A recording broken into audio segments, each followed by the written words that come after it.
Instagram મારફતે થયેલ પ્રેમને લઈ ધાનેરાના જ યુવક યુવતીને લઈ ભાગી જતા ધાનેરા પોલીસે રાજસ્થાનમાંથી શોધીને દીકરીને પરત લાવી. ધાનેરા ખાતે ઇન્સ્ટાગ્રામ મારફતે એક યુવકે સગીર વયની યુવતીના સંપર્કમાં આવી મસમોટી લાલચ અને ખરા ખોટા વચનો આપી વિશ્વાસમાં લઈ તેની સાથે ભાગી ગયો હતો, જેની ફરિયાદ ધાનેરા ખાતે દાખલ થતાં ધાનેરા પોલીસે પરિસ્થિતિની ગંભીરતા સમજી એક્ટિવ થતાં આખર ધાનેરાથી 150 કિલોમીટર દૂર રાજસ્થાનની હદમાંથી પરત લાવી હતી.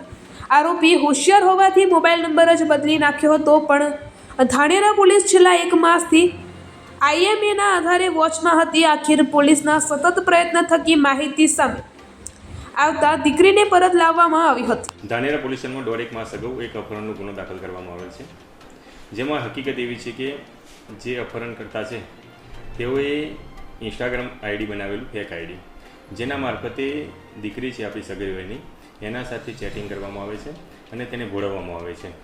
ત્યારબાદ તેનું અપહરણ કરવામાં આવે છે. તો જે અપહરણકર્તા અને ભોગ બનનાર બંને કોઈ મોબાઈલ નંબરનો યુઝ કરતા હોતા નથી. પછી તપાસ કરવામાં આવે છે, SP સાહેબને જાણ કરવામાં આવે છે. SP સાહેબની સૂચના મુજબ સ્પેશિયલ ઇન્વેસ્ટિગેશન ટીમ એકની રચના કરવામાં આવે છે અને જે અનુસંધાને 1.5 મહિના બાદ એક લોકેશન મળે છે કે તેઓ કિશનગઢ પોલીસ સ્ટેશનની હદમાં રાજસ્થાન રાજ્યમાં કોઈ જગ્યાએ રહે છે.